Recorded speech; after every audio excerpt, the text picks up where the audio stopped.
Humble, what's up, man? Good to see you again. It's been a little while. Yeah, man. All is blessed on my end, man. Hope everything's good with you. It is good. It is good.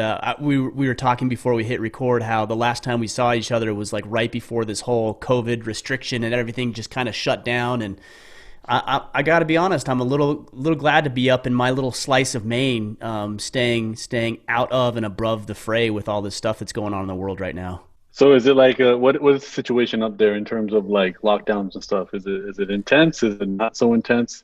It hasn't been up until I recently. can't imagine it being really populated there. No, there's like a Yeah. million, a little over a million, I think 1.2 million people in the entire state of Maine, and most of that is concentrated in the southern part of the state. Oh wow. Yeah, so it's just a small, Okay. small. It's very. Uh, there's not very many people up here. Either way, no, it hasn't been bad. The lockdowns at all. Up until recently, there started to be a lot more mandating with masks, which hasn't really been enforced up to this point. But outside of that, we have a low case rate and things really aren't that bad. I imagine it's nobody wants to come here in the winter anyway, so we'll just continue to stay up here in our little corner and everything will be Yeah. fine. Yeah, and I'm sure winter its own is its own voluntary lockdown because everyone's just staying indoors wherever they are. Yeah, it's true. I was out today. I got in my truck because I had to go run to the post office, and it was 7 degrees. Man, I was like, "Oh, here we go. It's time." Oh wow. Yeah, Wow. That's yeah. bananas. What about you? What's our lockdown? You're in Toronto right now, is that right? Yeah, so I'm in Toronto. Yeah, we had the March to May where nobody knew what was going on, Mm-hmm. and only like the most essential places in the city were open, and then things felt like they started to open up again in June, July, and August, and then I think Toronto was at about 25 cases a day in August, and there was chatter about how it's going to get trickier when the weather gets cold, and um, nothing's really kind of done about it. And now, probably starting in October, they went really intense with the lockdowns. Mm. Um, Even though a lot of the restaurants had previously prepped, they were told like you're not going to be having people eating indoors, so create some sort of situation where they can dine outside in the winter, whether it's a tent, whether it's special ventilation. So despite a lot of businesses making those adjustments, they went ahead and shut everything down. And it's been about I feel like it's been about two months of lockdown and 1 month of like intense lockdown. Yeah. And as apparently now the cases are still going up on here, so I think it's them trying to figure out what they can do because the light's really far at the end of the tunnel. Canada's going to be a little bit behind in terms of even vaccinations and stuff. So Yeah. um, they said if you're a Yeah. healthy individual, don't expect to get vaccinated till September. I don't know what you think about that. I actually think that's okay. Like from my perspective and my what I see, and I'm not a scientist by any means. But from what I've seen, if you're young and healthy, like that's actually okay. The survival rates and everything else are, that of the flu. It's not until you get older, much older, where it becomes, exponentially greater than what we see with the flu and other things like that. Yeah, completely. I think I'm now looking at it from a standpoint of like policy and what's going to make the city open. So I'm not really worried about specifically about myself. I'm sure, if they make certain rules about, oh, you can't attend a basketball game unless you have proof of vaccination. Like what I don't know where things are going to head with all of that. So I'm looking at it in terms of like when will the local restaurants in my neighborhood be open? And I'm assuming that those decisions are going to be made based around vaccination. Whether I need one or not is kind of irrelevant to my age and my health and what have you. Yeah. I mean, I definitely am, and as you probably remember, I'm super concerned about my parents. They're both over 70. Um, so I guess I'm looking at it more from a policy standpoint of like, how will that relate to opening up the world and opening up normalcy to business, being able to go to a gym and stuff like Yeah. that. So I think from that standpoint, Canada is going to be a bit more behind. Um, but I'm hoping, and the other thing too is because we provide healthcare, so I think they're very mindful of the strain on the system in terms of Yeah. how many CU beds are being utilized towards this and all of that because it's covered. It's not like you're on your own if you get sick. You go into the hospital. Right. And so I think from their they're looking at it from that standpoint. So I'm just trying to figure out like what that means in terms of like when will, because I can't imagine they just keep everything shut down for that long. I think it's that creates a whole bunch of other problems in terms of mental health, in terms of financial health, in terms of everything else. So I'm really hoping that they try something different. And I mean, I don't like to criticize when I don't have a better solution. So here we are. Yeah, that's a good point. I actually can really appreciate that because don't we live in a world of people who criticize? I fall into it too. I'm not going to pretend I'm Yeah, not guilty of it, but we live in yeah, a world of constant criticism. And then we have all the platforms in the world to be able to criticize, and everybody has an equal opportunity to share their voice and criticism. And then it's like, okay, well, what'd you do? Well, I don't know. I just don't think that's a good solution. It's like, oh, okay, like maybe we yeah. ought to think a little deeper about this. Yeah, and I feel like I think what I noticed a lot too is, it's kind of like mistaking the idea of having the right to an opinion versus the right to an informed opinion. Mm, And you generally see, especially on the internet, arguments, everybody using like anecdotes. Like, well, I don't know anybody who got COVID, so it can't be real, or well, you know, or they go the other way, and then you start to see a lot of arguments from the fringes of the spectrum more so than just like the average person, which was kind of in the middle, who's kind of just like, okay, I can understand what's happening, and I can understand what potentially needs to happen. And I think also the culture. I think this has been a really interesting observation in terms of different cultures, different countries, and how they've been able to react based on how people's relationships are with their governments, how people's relationships are with following structure and instruction. It's funny that you brought up Mitch earlier. It was we were when he picked me up from the airport when I last saw you in Utah. We were talking about it, and he's like, "Yeah, the best way to make an American wear a mask is tell them they're not allowed to." right. It Yeah, was for just, sure. For sure. because when I got to the airport, I was just like, "Yo, like you guys don't have like you guys aren't worried about anything here." He's like, "We're not gonna worry about that stuff in Utah." And he was just like, "Yeah." He goes, because I figure they weren't talking about masks as much back then because there probably would have been a mad rush, at the stores for it. And it was just a really interesting idea of just kind of cultures. It's like tell an American what they can't do, and that'll get them to do it. And it's I it's, think it's that's been a real I think that's pretty accurate, broadly yeah. accurate. But the other thing I think that we have a problem with, and I don't know if it's the same for you in Canada or anywhere else in the world, but it seems to me that trust in each other is at an all time low. So, I mean, even me personally, I don't trust the government. I don't trust the media. You know who I trust? My family and my neighbors. And outside Yeah. of that, it's like we've been pitted against each other. And I think there's a lot of reasons to be skeptical about everything in politics to COVID to this to that. And then this distrust sows these seeds of discontent and non-compliance, I guess, with some of these mandates. And then you don't even know what's real and what isn't. And in a lot of ways, I think the media and politicians have done this to themselves because they've sown these seeds of distrust and lying and manipulating and grandizing statements and those type of things. Yeah, I think it's kind of like the boy who cried wolf. It's like Yes. we do all of this for so long, and it really wasn't severely consequential, and then all of a sudden it got very consequential. And it got very consequential, whether it's in terms of people's health, people's mental health, people's, again, as I said, financial health. Somebody started up a business, a week later the government forces them to shut down. I try my best to at least understand things in terms of stakeholders and understand things in terms of like, okay, well, who's benefiting from these decisions versus not? And if somebody told me something along the lines of like, well, Jeff Bezos started this because a pandemic's going to help his business, at least it makes sense to me. And right now in my city we have a conservative mayor. In my province we have a conservative premier. And they are very business first, very business heavy, and to see them having to push these lockdowns, it makes me like, wow, these are the last guys. In March, our premier was telling people to not worry about it. It's not a big deal. Go ahead and travel. And then he Mm, changed his tune very quickly. And I think it's probably somebody showed him the financial cost that it was going to have on the systems because we provide healthcare. And I feel like that probably opened his eyes to looking at it from a different perspective. However, it is really interesting that even from a narrative standpoint, it's been like 9 months and we've not learned one new fact. Not right. like one, not one. Like just Right. give us one new fact. If anything, you verified stuff that we potentially already knew. But like, I think the only thing I've ever heard potentially was like it can also get into you through your eyes. I heard that's Mm-hmm. the only new piece of information I've ever heard. And I was just like, if the entire world is focusing on this, what's the case? And I know I have a friend who all he lives in the States. He lives in Jersey, but all his family lives in India.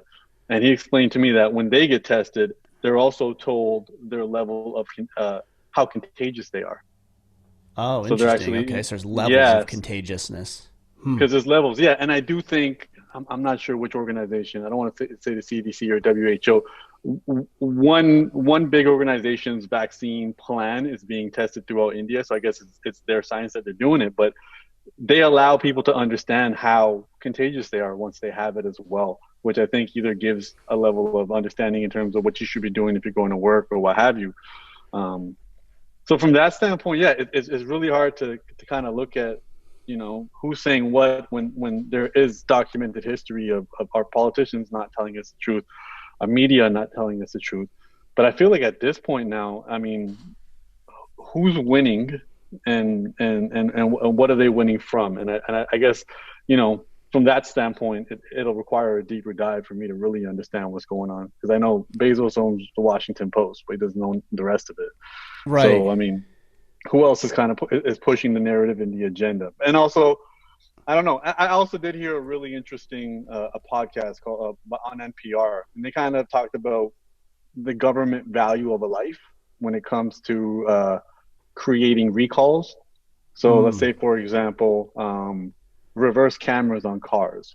So when they have the debate whether they should make it the law that all cars should have reverse cameras, they take the statistics of how many people lost their lives in a year because of no cameras on rear view cars, and they do the math, and then they compare that to the math of how much it'll cost to implement this.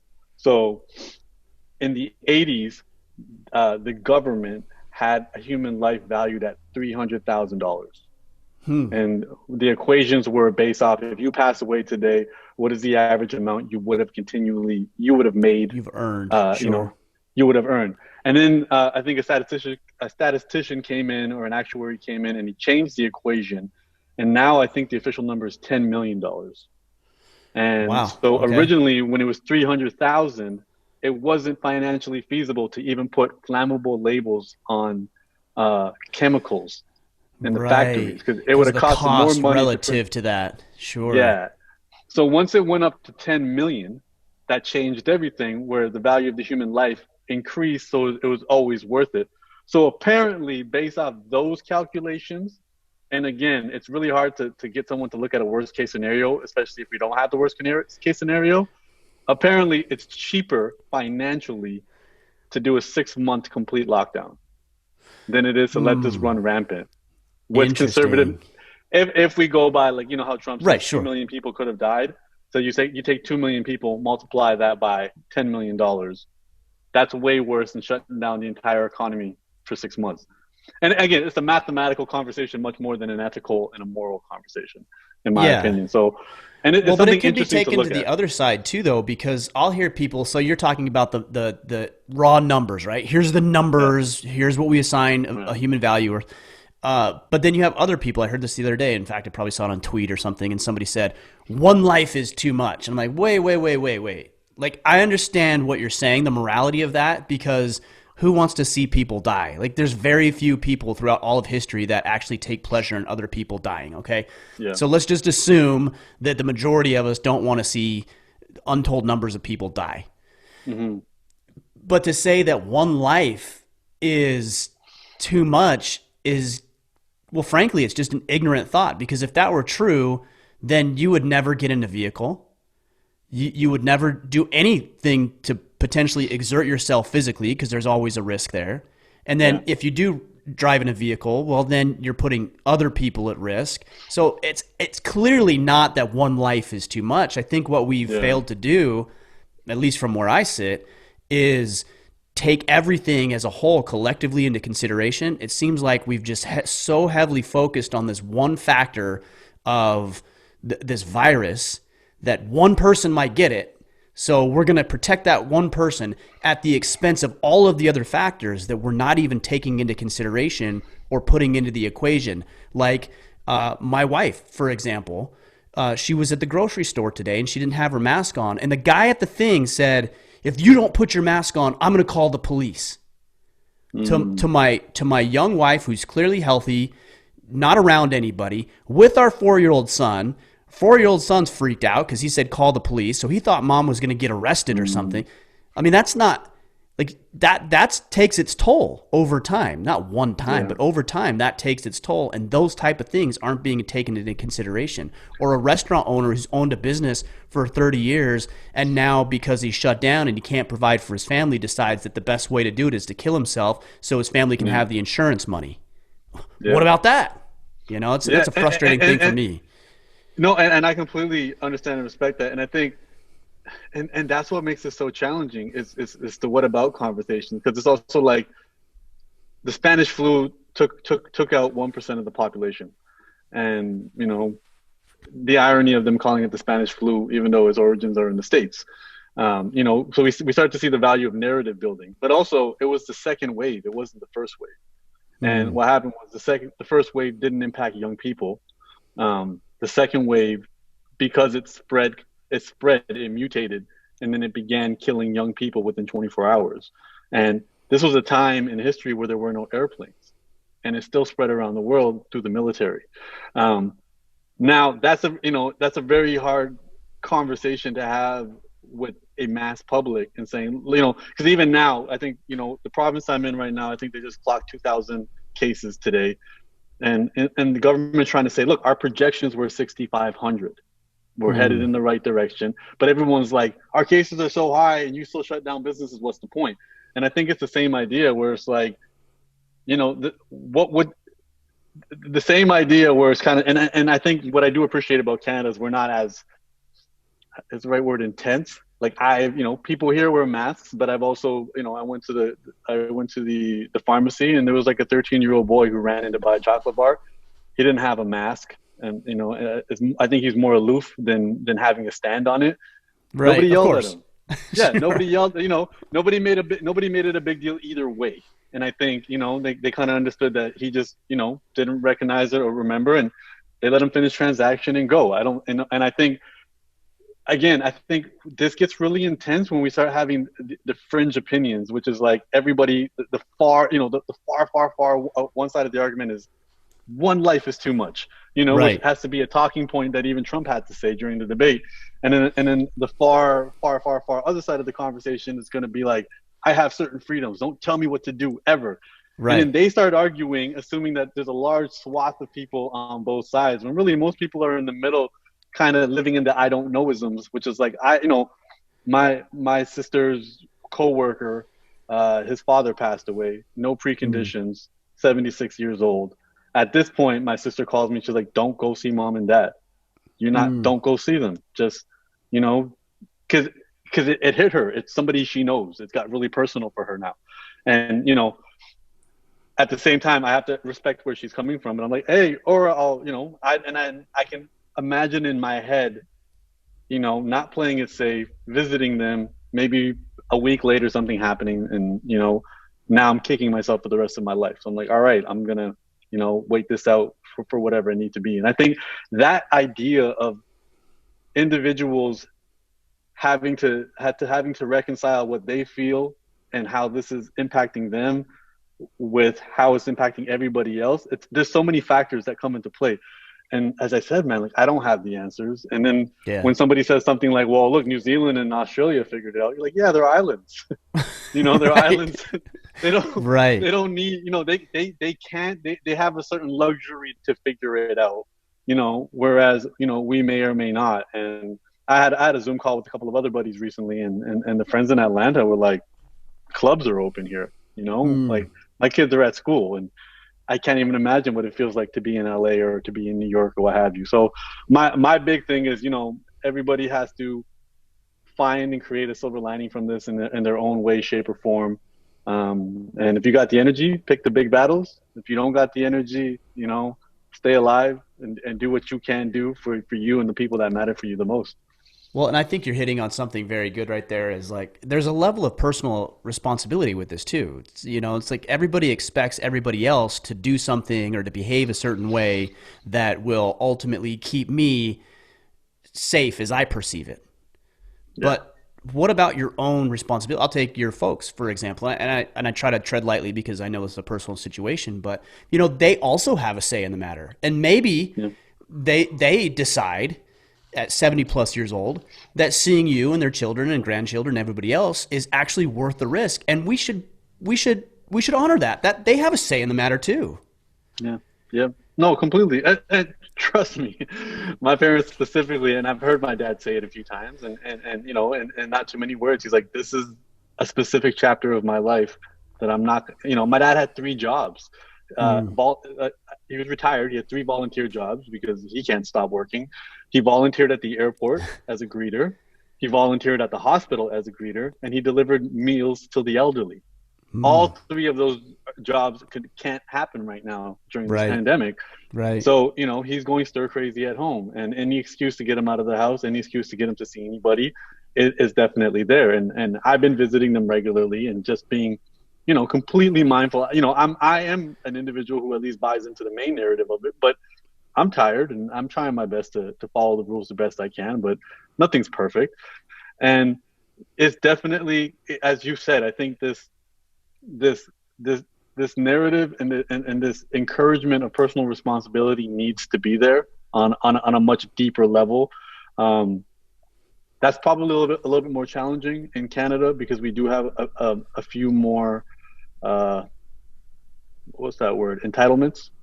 And Sure. I'm Yeah. not even using that in a negative sense. I mean, like, Right. as I said, like we have healthcare, we have government sponsored different things, and at the same time too, like, we were financially compensated to stay home. People were getting 2 grand a month to stay home, and I know when I told some of my American counterparts that, like that, obviously that made it a little bit easy for people to stay home, and even then, you still had certain debates that came with that. So I think definitely the solution for this and for most things is personal responsibility. But I think the personal responsibility doesn't just extend to our actions; it probably also extends to our education. And I think, for me, the one part of this story that I don't hear enough of is the potential of mutation. And I think because we have the Spanish flu that did that, um, it's kind of like if it doesn't happen and there isn't a catastrophe, there's going to be people in power, people who are pushing a narrative like, see, it wasn't that bad.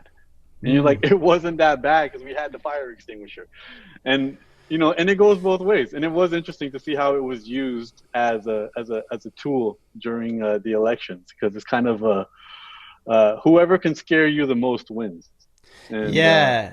Well, I saw this quote. it I think it was earlier today, and it was interesting. I'm still trying to wrap my head around it and see if I fully agree with it. But it said something to the effect of, if you let the government break the law to deal with an emergency, then they'll be enticed to create an emergency so that they can break the law.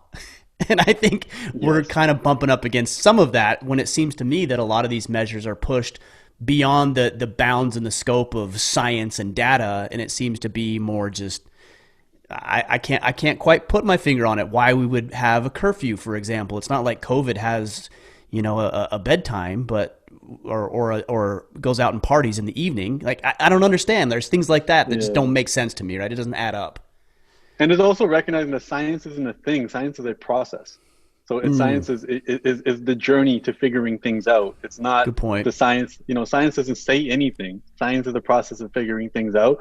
And again, we gotta recognize, like, some of the biggest food companies can hire scientists to say that their sugary cereals are good for you. Like, there's, Yeah, yeah, good th- th- point. we can cherry pick science, and I think ethics is deciding what facts matter, because the world is full of realities and facts, and our brain has to kind of decipher what's important and what's not. And I think you hit it on the head with that as well, which is kind of like, you know they can push a certain idea, um, that will benefit them, or will fast track a certain concept with this. And I think I don't. I'm just trying to figure out, what could have been done. The coulda, woulda, shoulda. I don't want to be that guy to say the coulda, woulda, shouldas. And even when I do sense that there is a level of sincerity in what they're trying to do, I just feel like there might have been too much red tape, and as well as this is also exposing inequities. A lot of people who, I realize when I have conversations, some of the first questions I have to ask people now is, how many blue collar friends do you have? If many people, are fortunate and they can work from home, but how many of your friends are airport security guards? Two of my best friends are, they got laid off. Mm, Mail sorters, working at the coffee shops, working at the gas stations. yeah. There isn't an option. Have to take public transit, have to expose themselves to other people. What is being done for them? What is being done to take care of them? And it's a super challenging situation, especially when you have large populations, and your branding is freedom, and all of a sudden it's like, this is to contain this, or to push that idea, you have to tell people that they can't be free, and assume that they know what's best, or assume that they can trust you to know what's best. It's a Well, tricky one, man. it is, and I think part of the problem, and I'm coming at this from this perspective as a father of four. There's certain things that I can push my children on, whether it's doing the chores or eating their broccoli or whatever, right? And I attempt to be reasonable in my requests. Like, I'm the parent, I know what's best for them because I'm the parent, and that's my role, and I've got experience they don't. But I'm not going to push them to the point of something that doesn't even make sense, because then they'll start to rebel, right? And it's not going to serve them, and it's not going to serve me. It's not going to serve the household. But if I make reasonable requests, and they're not in charge, I am, but they're reasonable requests that will help them accomplish what they want to accomplish, then I think my children generally will adhere to that. But it's only when we push too far and too hard and make unreasonable requests and demands that you have people, especially I think in the States, because of that rebellious individual nature, that are naturally and inevitably going to start pushing back on some of this stuff. Yeah, and I think also, I think fear is not a good. It's not sustainable. You can't use fear to get people to do a specific action. I thought it would be cool if set a goal and say, hey, if we can get our numbers down, we'll introduce a new long weekend, or a tax cut, or some sort of incentive, and just be like, look, we're all in this together. We'll all win together. We're all not win together. And I That's think, interesting. Yeah, that's an interesting yeah, perspective. I'd never considered that before. We're going to incentivize us for reducing the spread of this and ultimately overcoming yeah, it. I mean, that's what we all want, right? We all want to move on with our yeah. lives. We see it a little differently, but we all want that. Yeah, and because guilt and shame is like, it's not an effective tool in the long run. And I think guilt and shame is it's something that I mean, it's probably in our DNA because we've lived in small communities for so long, and the guilt and shame definitely works in a smaller community, because you can't hide from your community if you live in a village of 100 people. Hmm. What you do matters. Who you are matters. The role you play matters, and not only does it matter to your reputation and self-worth, it'll matter to your actual survival. You get ostracized from your For community, sure. you can die. And now, I live in a major city where these things don't matter. Nobody really cares what you're doing. And now we're trying to reconcile all of that.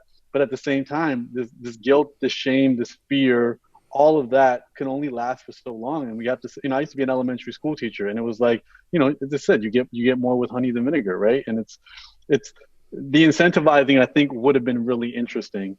Um, and I think some promises were made, or some thoughts were made that, okay, if we do this for a month, things will go back to normal. Obviously, nobody had a crystal ball and they couldn't figure it out.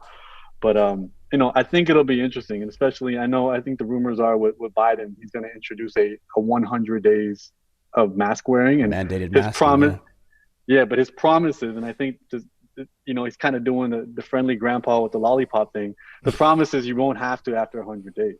And I mean, at least whether you agree or not with the approach, at least the approach is different. He's trying to give it a positive side to it. But I think what he's probably thinking is by then enough people who at least want the vaccination will have it, and by then this will spread a lot. this will spread to less people who will end up in the hospital if they get it. And I Right. think that's probably the ultimate goal. And it's less about whether you get it or I get it. And it's probably more about whether you get it, not knowing it, and then you give it to somebody who ends up in the hospital, that ends up on a strain, that ends up, you know, because, and I don't want to get anecdotal, but I definitely know I know of a 47-year-old who had no prior health conditions that died from this, and I know a 32-year-old fit MMA training police officer in the UK who got really bad. He lived, Mm. but it went really bad for him for about 2 weeks, where he said Mm. he thought he was going to die. So I mean, again, we don't have enough information on what it is, but again, I don't want to criticize. I mean, there's plenty to criticize those in charge for. I think with this one, I'm unsure. I can't even name a country who's doing it better unless their people have already uh, have a culture where they just blindly follow their leaders. And I mean, this is definitely something where if everybody plays their part and nobody asks questions, it gets addressed much more efficiently. But I mean, what about once this is over? Like, we Right. on this side of the ocean, we get to enjoy a lot more freedoms, and from that freedom comes innovation, comes the exchange of ideas, and comes just beauty from life. So I wouldn't want to trade that for anything. It's a good point. It's like at what cost are you willing to give up some of that freedom or that compliance for? Like what is the cost of, because there would be a cost of doing that. And it would be a long-term Mm, cost, I believe. Because once it yeah, seems from my perspective that those empowered amass a little bit of power, I haven't seen anybody give any of that back. When all yeah, is said they and don't. done. And it's like, why would they? They're not incentivized to. I think there's another incentive here too. And you wrote something, I think it was on Instagram or Twitter the other day, and I wrote it down because I actually wanted to ask you about it. And if this doesn't just perfectly in like 4 or 5 words encapsulate popular culture, I don't know what does. And you said this. You said, "Don't lose respect to gain attention." Yeah, And I think that yeah, we're in a place right now where so many people are incentivized to get attention. Gimme, gimme, gimme, gimme, gimme, gimme, as many eyeballs as you can on me. And they just yeah. do some of the dumbest things and say some of the most asinine words that are coming out of their mouths, all for a little bit of attention. And they're diminishing and undermining the level of credibility and trust and respect they could have had. Yeah, it's I'm trying to even approach that with a level of compassion because I do feel like this is kind of etched into our biology as well, which is we take so many cues from other people. You you natural hierarchies. You have a few sons. They walk into the room. They understand who has authority over them, who they Sure. have authority over. We always understand ourselves in relation to other people. Again, in small communities, it makes sense. You got 200 people. You can understand the entire hierarchy. But it jumbles up when you're talking about 1 million people. You're talking about 100,000 people. I think it was the War of Art. He said it. He goes, the hierarchy makes sense in middle school, but it doesn't make sense in Manhattan. And Mm. because there isn't one ladder to climb. There isn't. You can't be the most popular person. Um, so it's almost like the attention economy has us going back to like a prehistoric Greek age where we have all these algorithms that we worship and we have to feed. Let's feed the Instagram algorithm. Let's feed the Twitter algorithm. Let's feed the Amazon algorithm. I know you're an author. I'm an author. There's different things you got to do to make Amazon, Sure. shine its light upon you. You got a Yeah. podcast. Let's feed the Spotify algorithm. And sometimes it's like, hey, we just want eyeballs. We don't care what you say. And now let's go ahead and say the most outrageous things because that'll get people's attention. Let's go ahead and show our cleavage. Let's go ahead and show our abs. Let's go find the most outrageous story we can find and let's highlight that and pretend like that's where the world is. um, let's make every problem in the world your problem. I think that's a really Mm. big one that I'm noticing. Every piece of Yes. news, every single social issue now must be your problem. And I don't, we're definitely not biologically designed for that much information. And yeah, it's bananas. And I think, this could actually lead to a decline into who we are as a civilization because it's like finding the ultimate potato chip, and nobody's immune to it. We all in some way or another are playing this game. And I think the only difference is some of us admit it and some of us don't even realize it. Yeah, good point. So that I think that is the first step, recognizing that you're a player in the game and that there is a game being played, right? I think you have to Yeah. acknowledge that there's a game being played. So, but how do you combat that, especially for guys like you and me and others who, frankly, my living is made by drawing attention to what we're doing here. Like that's the truth. Yeah. So Yeah. how do you how do you strike that balance or set up the boundaries so that you don't cross over into I'm going to jeopardize my own morals and principles and standards for a little bit of an additional tension? I think that's the ongoing question because even if you don't, somebody else will. Right. And somebody can become the Ryan plus some more outrageous stuff. And Yes. and having an audience, you've probably already realized that, if 20,000 people are listening to you, 20,000 people hear 20,000 different things out of your mouth. Sure. You might say something and somebody might say that you're speaking my language, brother. Somebody might be saying that's the most offensive thing I've ever heard, and everything in between. You just, Yes. and I've experienced this so many times where I've been, when I get involved politically in a topic, I'm accused of being, an agent for both sides. And you're like, wow, like the mental gymnastics of how people can interpret my words, it's crazy.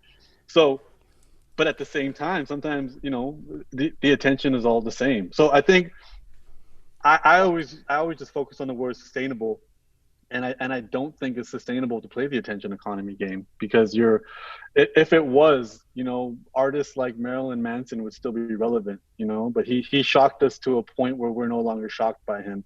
Mm. Eminem used to say a lot of wild stuff to get our attention, and he ran out of things to shock us with. And I think if we continually play this game, it's gonna make us go down a certain hole, and we'll end up losing ourselves. And at what reward? And I think many of us who have been able to become self-employed and earn realize that, hey, the money isn't everything. You know, we did this to maintain a level of autonomy and freedom, and you definitely know as somebody who trains that your autonomy and freedom is not your autonomy and freedom exists within the boundaries that you have to create. And oftentimes those boundaries are way harsher than boundaries anybody else would create for you. Your personal discipline is going to be much harsher than if you were under somebody else's thumb. So I think I look at I it would from that hope. standpoint. It's sustainable. Yeah. I But I mean, mean, in terms of what's sustainable. yeah. Well, here's the interesting thing about, when you're talking about groups of people earlier, you have a smaller group of people, the standard can be higher. But the larger that group grows, especially if you want to be accommodating and, the phrase is compassionate, empathetic, right, towards these people who don't have the same luxuries as you. Okay, well then, in order to ensure that that person doesn't get left behind, then you're naturally going to diminish the standard. The standard has to be reduced in order to accommodate sometimes, and Yeah. that's a hard thing when you're operating in large groups of people like the cultures that we deal in. Yeah, there's actually I don't know if you ever watched the show Game of Thrones. One of the Mm-hmm. actors, Jack Gleason, he played King Joffrey, the young Okay. guy. Yeah. Yeah. So apparently, he had been acting since he was 5, and I think he got the role for Game of Thrones at like 1920. He said he just started Mm-hmm. college when he got that role, and he explained that once that show was over for him, he's going to quit acting. And it was a talk he did at Harvard, and he explained, he goes, number one, the fact that not Harvard, sorry, Oxford, and he said, the fact that Oxford is allowing me to speak here is a sign of why it's wrong to be a celebrity. And he spoke, and he went back, and he made it really from an anthropology standpoint. He said, look, you know, when we were hunter and gatherers, we would look to the best hunter to kind of show us what to do. But not Sure. only would we copy his technique in hunting, we would begin dressing like him, acting like him, walking like him, talking like him. All of those things are irrelevant to the value he adds. The value he adds is his hunting technique. Um, and we see that in history where it's like, okay, I love the way LeBron James plays basketball, but now I want to drink Sprite because he drinks Sprite. I want to wear the shoes because he wears shoes. None of these are relevant to what value he actually brings to the world. Right. And Jack Gleason brought up a really good point. He said, this is, humans, we have a long history of looking up to others because they do provide us, the people you admire also, they help you reveal your priorities. and what matters to you. That's the best way to know Mm-hmm. what's important to you. Look at who you admire.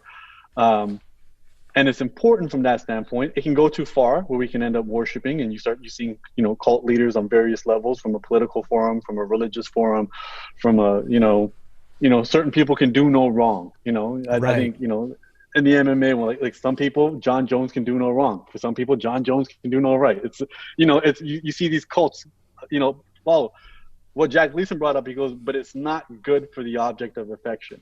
He goes, it's not good. He goes, I like being, I think his biggest role before Game of Thrones was like Batman. He was like a little Mm. kid in a 5 second Yes. scene in Batman. Yes. All right. Yeah. And he goes, That's coming he goes together now. that, That's funny. I didn't think about that.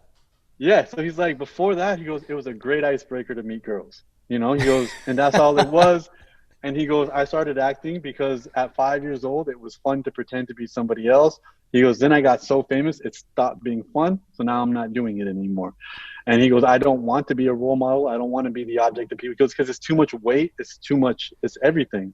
And I think, so when we ask these questions about striking a balance, I think there's something to do with the harmony. And I find myself now, the public figures I admire the most are the ones that are doing it without social media.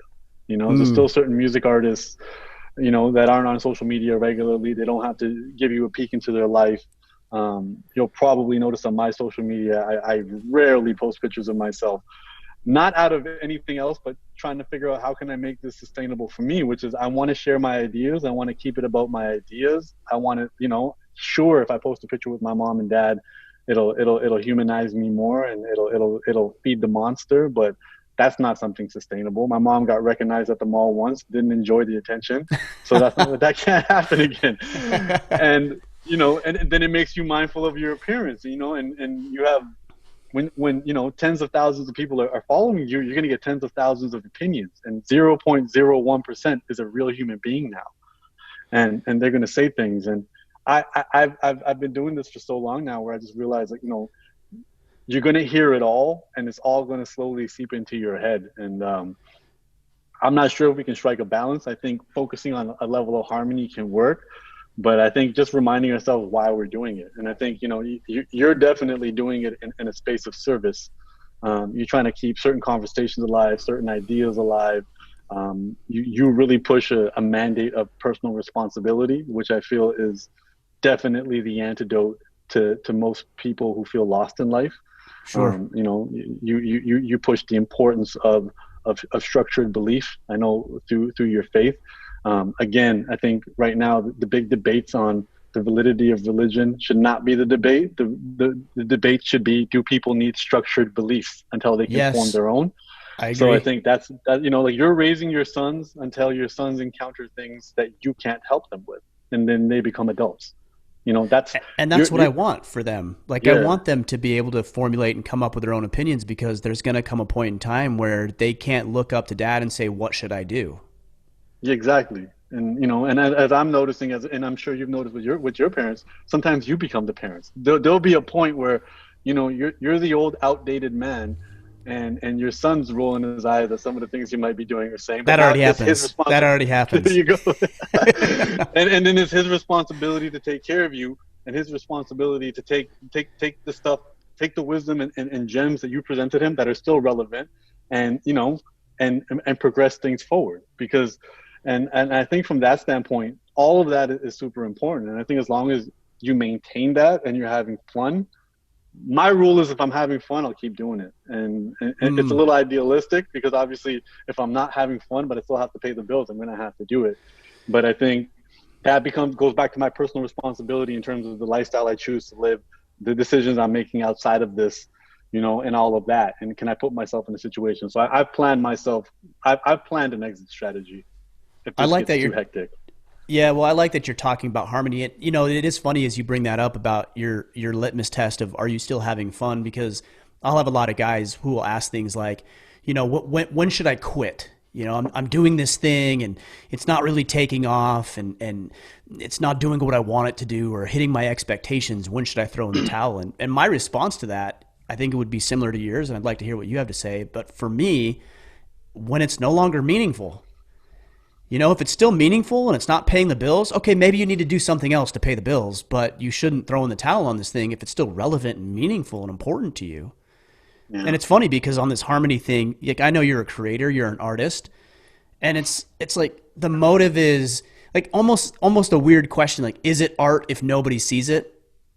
You know, and like you create it and you do it for yourself, but also you create it for the enjoyment of other people. And I think it's both that make it art, that make it meaningful and significant. Yeah, but I think there's also it goes. So, for example, my first book I self-published, and I self-published it in 2014. Um, it got picked up by the majors in 2017, Hmm. right? And and that sustains my lifestyle now.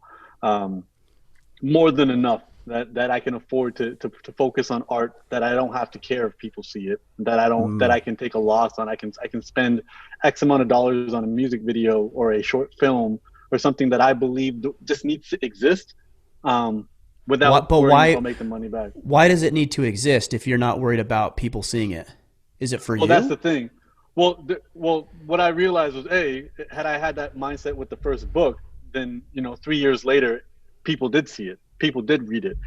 Sure. But Okay. what I realized was it only resonated with people because I wrote it for myself. Ah, gotcha. I had written it to myself to get myself out of a challenging situation, and we're all in the same boat. So, the unique specific skills that I'm bringing to the table is that I can put words together and I can make heavy ideas feel light. That comes from, again, growing up on hip hop. That comes from being a rapper, and that also comes from being an elementary school teacher. All of those required that skill of being able to repackage heavy information into digestible information. Mm-hmm. So as I thought ideas through, I wrote them out. And as they added value to me, slowly they added value to other people. We can't control when people come across it. Tomorrow someone's going to hear Bob Marley for the first time. Right. Tomorrow someone's going to read The Alchemist, these greats, and these things that are timeless. So now I look at it, my job as an artist, and this is the challenge in itself. My job as an artist is to create something that doesn't exist, create something that I feel the world needs to hear, or create something that within me needs to be created. Um, and I've set myself up in a situation where I can do that now and not have to worry about the economics of it, but just a whole bunch of other barriers that come with that. So I think from that standpoint, it's kind of like you don't know who's paying attention or when they're going to pay attention. And once something's on the internet, it will be there forever, which it can often be a bad thing when it comes to Yeah. certain Especially if you're young situations, and stupid, right? especially if you're young and stupid. But I mean, when it comes to your art, when it comes to your songs, when it comes to your books, and I think I always remind myself, you're planting a seed and it grows when it grows. And the challenge is, um, bad news is instant, good news is gradual. You can, if you broke your arm, it happened in an instant, and you announce the news, and people understand it's bad news. Your healing is going to take 6 months. It's going to take a Right. year. You know, there might be these little moments you can announce, like, "Hey, today I can move my pinky finger," but the good news is gradual. The bad news is always instant. And what we have to realize is our progress. And again, 'cause you're an athlete, you understand this. It's boring. It's unsexy. It's repetitive. You keep doing it, but another great analogy is it doesn't take, the biggest podcast in the world, what is it, like Joe Rogan? It doesn't take him any more work or energy to make tomorrow's podcast episode than it did for episode one, you Right. know? In fact, it's And probably easier to make tomorrow's podcast episode than the first one. it's probably easier, but it's much more lucrative now. Sure. Right? Sure. But he got there, and it's the same way. And I started over the summer. I started training in boxing, and I've always been a fan of combat arts, but this has changed everything now. Where I'm going back on YouTube and I'm watching Muhammad Ali fights just for the footwork. Because I love watching Hmm. fights, but I never paid attention to footwork, and it just sparks all these things that have always existed in me. And I come from a martial heritage, so this stuff has been in my DNA, and to see it happen now is like the seed has been planted. And the big, it's discouraging for me now, but I know it's temporary. Is I'm actively thinking about my footwork, and then when I watch Conor McGregor, when I watch Muhammad Ali, I'm watching these goofy Jake Paul fights too. But I'm watching their footwork, and I can see that they've done it so much that it's natural.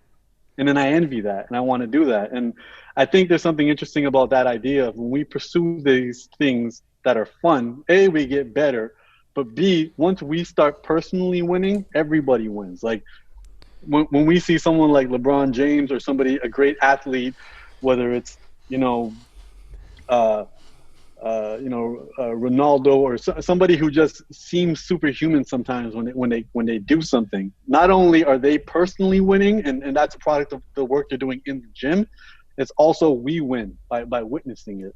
And I think that's kind of this contribution to all of this, where it's like as you delve deeper in the world of personal responsibility, in the world of being a father. I read your post today about self-confidence. As you solve these problems for yourself and are able to share your best practices, everybody in your community benefits from that.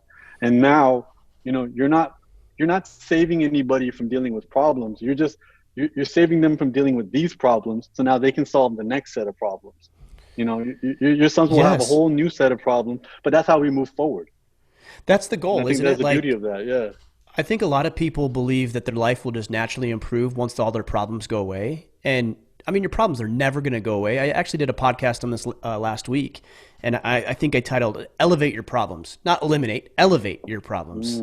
Right? Your problems are never going to go away, but they should be better problems than what they were yesterday. That means you've evolved past these problems and advanced into these higher tier, more meaningful, more impactful problems that you can now deal with. So we spend just an inordinate amount of time trying to solve all these issues when we should just be evolving so that we can pick up the next problem that we get to deal with. Yeah, and you're absolutely right. And what's that Bruce Lee quote about? I fear the man, not the man who knows a thousand different punches, the one who punches the same punch a thousand times. It's Right. you know, in this social media age, we're told that there are a thousand problems and we need to fix them all. But the truth is, if we focus on one problem a thousand times, we'll eradicate that problem, and that'll be a benefit to everybody on this planet, whatever it is. And for me right now, my next book that I've been writing for the last 6 months has been about love. And my goal is not to put it out until I can confidently say this is the easiest book about love ever written. Because I do know the average person considers love a very complicated, stressful, and confusing Right. thing. And I was like, okay, well, my unique skill sets of putting words together, my enthusiasm towards reading, listening, and learning have set me up perfectly to figure this out. And I can call myself out on my own bullshit. I am self-aware. I can admit when I'm wrong. I'm gonna go ahead and I'm gonna try this all out, and I'm gonna figure this all out, and then I'm gonna step one is vomit it all out, and then now refine it and make it as simple as possible. And this will not save anybody heartache. This will just help them discover. It'll save them maybe 5-10 years of heartache, so they can go focus on the next challenges, whatever they may be. Because at the end of the day, I can only go as far as where I'm at in my own life. And from that standpoint, that's all we can all do. That's the only purpose that we can do, is serve from where we're at, and help others get set up and start their journey a little bit further ahead than where we are. Right. The other cool thing that you're talking about, because I know that you're big into discipline, and now you're talking about practicing this one kick 10,000 times.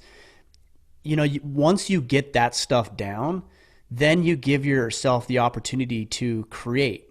So you talked about LeBron James, you talk about Muhammad Ali, Conor McGregor, all these people that are quite literally creating something that was never there before, only because they were willing to be disciplined and get the basics down so well that it becomes natural, that footwork, so that they can do things with their feet that their mind wasn't capable of producing before, when they didn't have that fundamental knowledge.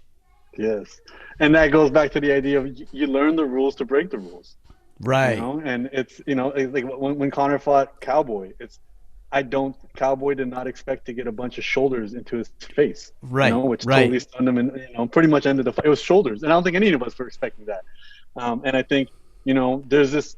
That's what art is. Art is making people see things in a way that they haven't seen them, because our brains by default require us to ignore 99% of what's happening. Otherwise, we'd be overwhelmed. You're not Sure. worried about most of the things that there's certain smells in your home that you no longer recognize, because your nose now only needs to smell things that are standing out. That's a survival thing that we've had.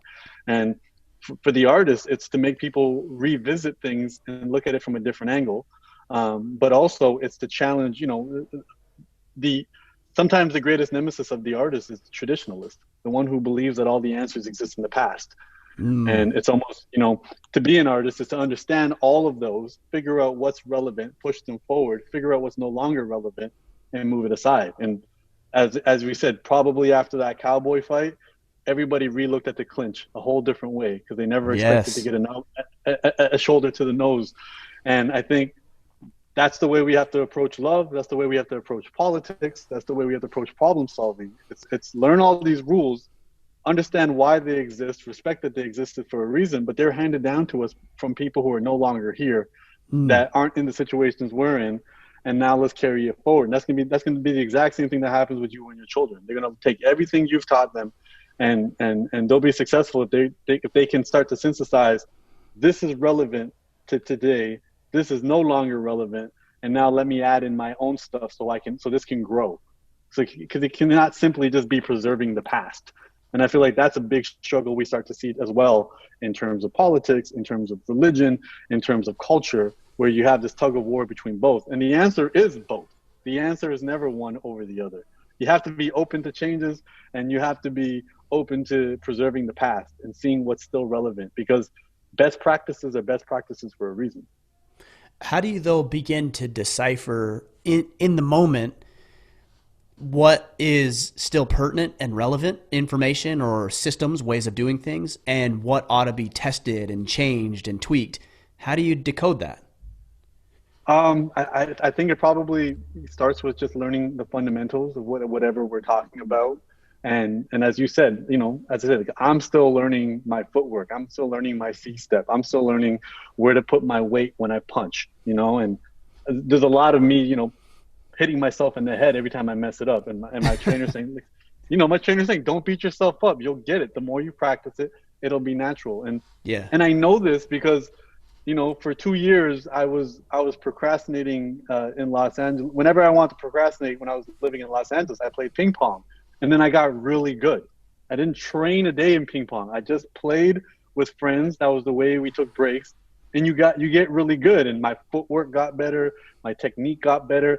I started following ping pong players on Instagram. I became obsessed, Yeah. and that's happening with me in boxing. And I mean, and I'm cognizant, like, okay, you haven't been punched in the face yet. All of this training means nothing once somebody hits you in the nose. Be mindful of that. But before you get there, get your feet on autopilot, and that's going to take months and months and months, and slowly get there and make that happen. So I think always, honor the past by learning it before we kind of throw it away. And I think at that point, who was it? Was it Jordan Peterson that said, follow all the rules, unless follow all the rules except in the spaces that you are exceptional. So like, Hmm. if I'm exceptional in the world of writing, let me break the rules in writing. But I still got to pay my taxes. I still got to stop at a red light. I still got to stand in line at the coffee shop. None of me being special at something, me being in the top 1% or whatever, me being elite does not mean I can do any of that different. And I think that's, some people get lost in that, where they think that being really good at something means they can break the rules and everything. Again, as an artist, and I do believe that there are some biological predispositions to this, my openness is higher. So I feel like that does have an impact on my political leanings, my personal beliefs from a spiritual standpoint, my beliefs when it comes to other people and what they want to do with their lives.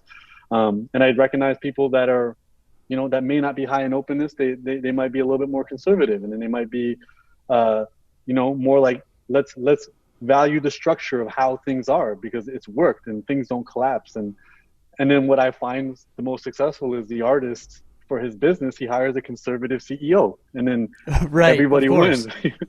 The conservative CEO makes sure the bills are paid, and he makes sure there's space for the artist to be weird. And it's more of uh, a kite and string relationship. And I think that's kind of what the spirit of our politics used to be, where it's like we needed everybody on both sides. We needed somebody to be very rigid and somebody to be very loose, very liberal and very conservative, and they needed to butt heads. And wherever they landed in the middle was kind of the best case scenario. And I think now the fringes, the intense moments, the intense ideas from both sides are getting these big blowhorns.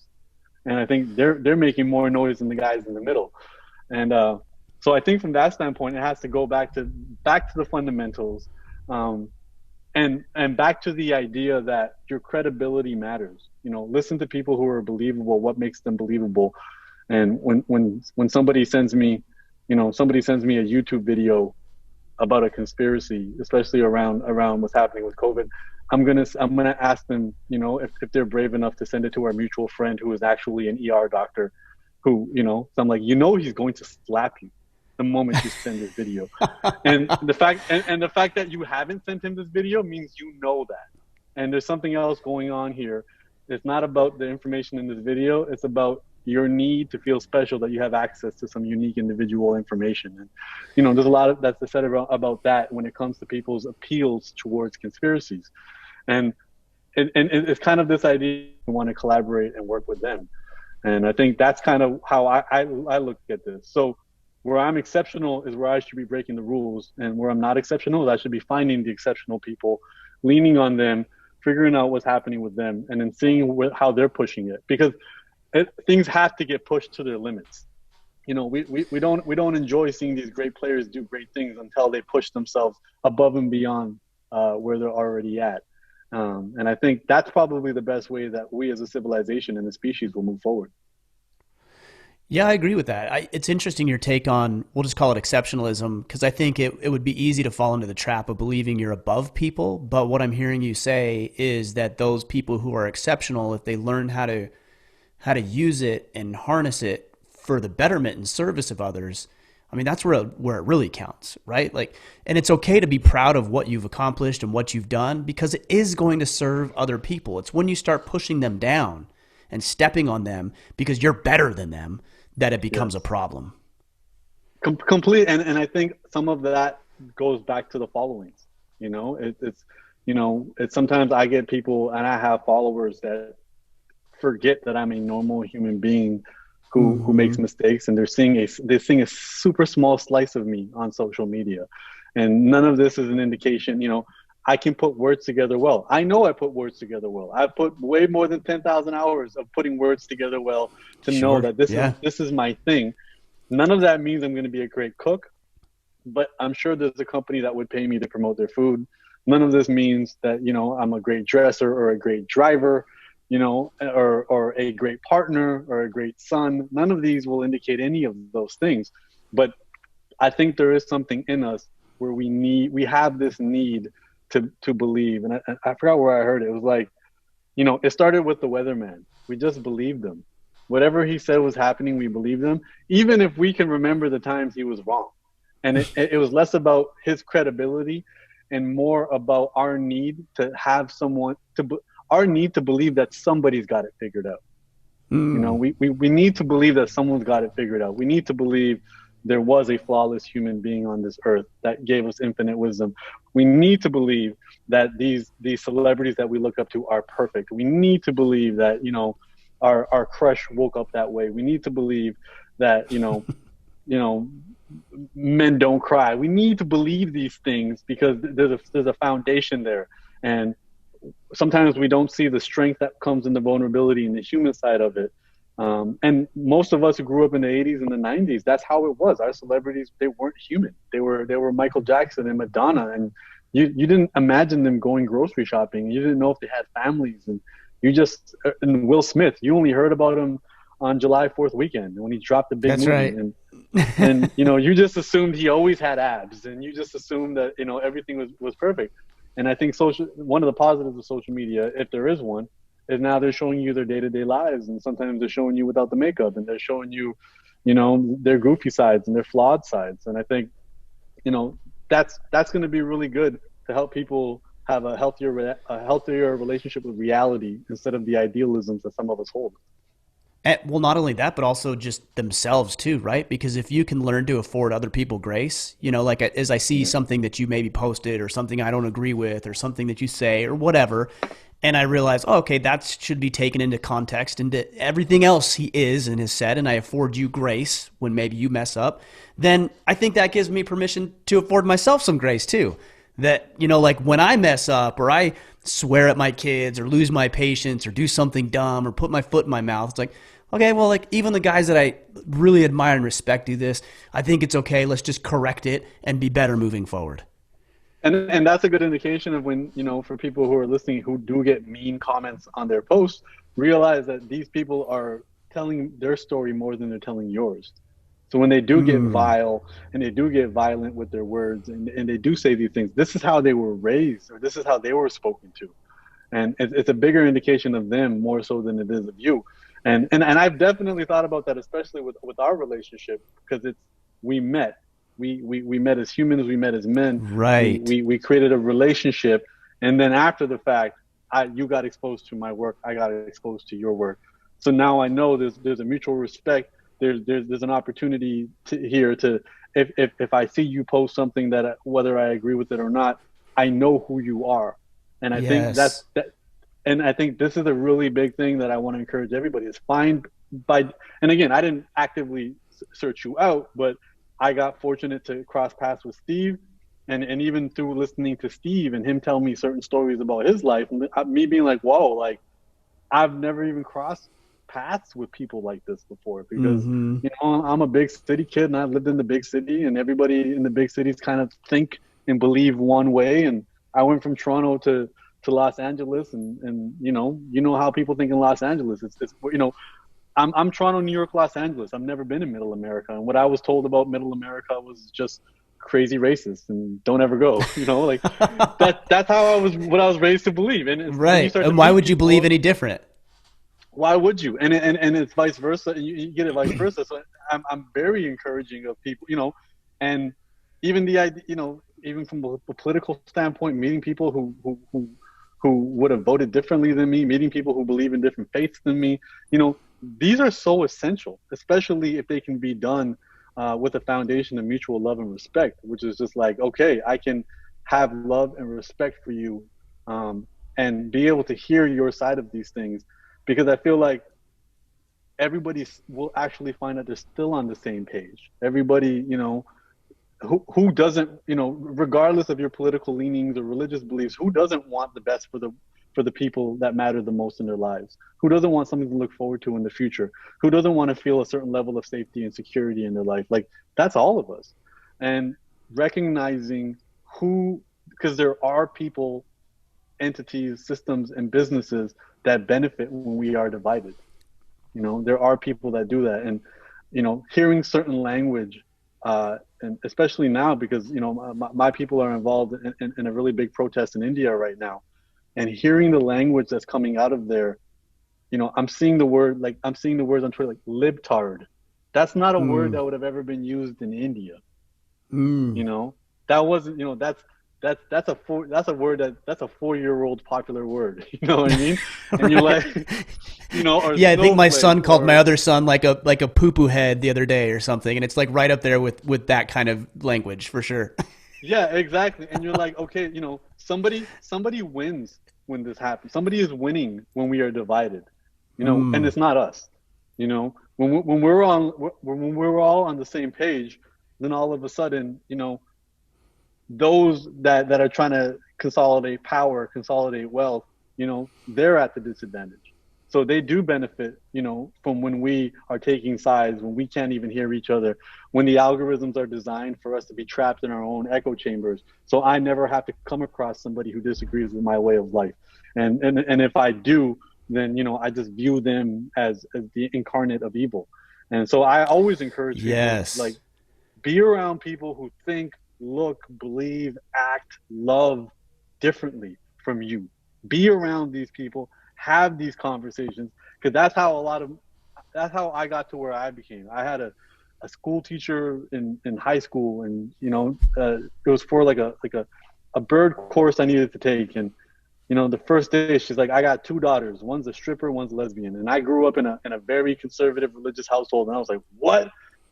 Those are real people. And you start to, you get exposed to people and you start speaking to them, and and then you'd be like, oh, everybody, we have way more in common than we have differences. um, the attention economy will encourage us to focus on our differences, but our health and our mental health will encourage us to focus on our commonalities. And I think from that standpoint, I've made that my mission, to be that individual that I promised myself to never get offended, and no matter what I encounter. But B is to focus on building bridges, and not rewarding people for taking sides, because we don't win when we take sides. They Mm. win. And when I mean they, I mean people who want power, people who want profit, people who want control. And that's anybody, if that's Joe Biden for you, then he wins. If that's Donald Trump for you, then he wins. If that's just Jeff Bezos for you, he wins. Anybody chasing control, profit, and power, they they can only get it by dividing the majority and making them feel like they're a bunch of minorities. And now everybody feels like they're a victim, and everybody feels like somebody else is the enemy, when really the enemy is those people. Yeah. Well, that's the one thing among others, that I've really appreciated about getting to know you and then following along, is that even in disagreement, the things that you say and the way that you communicate, I'm like, I respect that. Like, that's interesting. I never considered it that way before, or I never looked at it like that before, because of the way that you say it. And I think the intention and the motive behind it is being communicated and articulated through the words that you're choosing to use. Somebody else could use the same words, and I might think completely different because I don't see the motive or an intention that I see with Yeah. you. And I really appreciate that about you. No, I appreciate that, and likewise, again, when I take deep dives into your captions, I see a lot of self awareness, a lot of admitting your own flaws and imperfections, and I think that's extremely important. You're not just peddling an image to appeal to, the lowest common denominator. I think there's a real journey there, and there's an openness. And I think, especially when it comes to how you talk about raising children, I can see the openness and I can see the understanding there. And again, I don't have kids, so I can't have too many opinions on the choices that you make. But I think that's important. And I think that genuineness and that authentic need to want the best, that's something that can be done forever. You can live out your life wanting that, versus what do I got to say to either trigger this group of people or to get this group of people to like me more. Right. And because I feel like that's not sustainable. That's not that History has never shown that having a happy ending for anybody. Yeah, for sure. Mm. Well, man, I'm looking forward to more conversations. I know you've got a book. Would you say about 6 months or so? Is that when it's going to be released, or are you wrapping things up in the next 6 months, Hopefully, or where are you at with that? I'm hoping to get my first draft done by the end of January, and then maybe probably another 6 months to go through the editing process. Mm-hmm. Earliest it'll come out would be October. The latest it would come out would be next April 2022. Again, Okay. Yeah. I think I'm if there's one thing that I'm taking from the pandemic, is that old quote, man plans, God laughs. So Right. I'm Right. that's exactly where I'm at right now, because it's there's no need. All I can do is, as an artist who was already working from home, is take this time. My lawyer said it best to me. She said, the moment this is over and the world opens up, you're gonna miss it. You're gonna miss this, Mm. because the world is on pause, and you can work deeply on things and not feel like you're falling behind on anything else. And so I'm really just trying to. I want this to be a big contribution to the world. This is a tough subject, and I want to help a lot of people with it, and I want this to live forever, far beyond me. So I'm going to keep working on it. But I do have two other books. I have a book called Unlearn, and I have another book called Things No One Else Can Teach Us. And again, they're all on a journey of self-discovery. Me either sharing my stories or sharing the lessons that I've learned. And again, I'm just a lifelong learner. I need to learn new stuff all the time. Otherwise, I feel like I'm not alive. And I share that enthusiasm with everybody. And in turn, they put me in a position to keep doing it. Right on that. Well, we'll be anxiously awaiting the new book. We'll sync the guys up with the other two books that you've written. Where do you want to send guys? Where should they connect with you, learn more about what you're up to, and just follow along? They can go to my website, humblethepoet.com, or I'm posting regularly on Instagram, and slowly working to form a community off of social media. I want people to enjoy my content without having to dive into all the other stuff that social media presents. Yes. So I'm working on I'm working on building a community of learners. But right now, I'm using Instagram as my main thing. But I'm letting people know that how to contact me otherwise. Cool. We'll sync it all up. I'm looking forward to Yeah. our continued friendship and more conversations. I appreciate you, man. Thanks for joining us today. Thank you so much for having me, brother.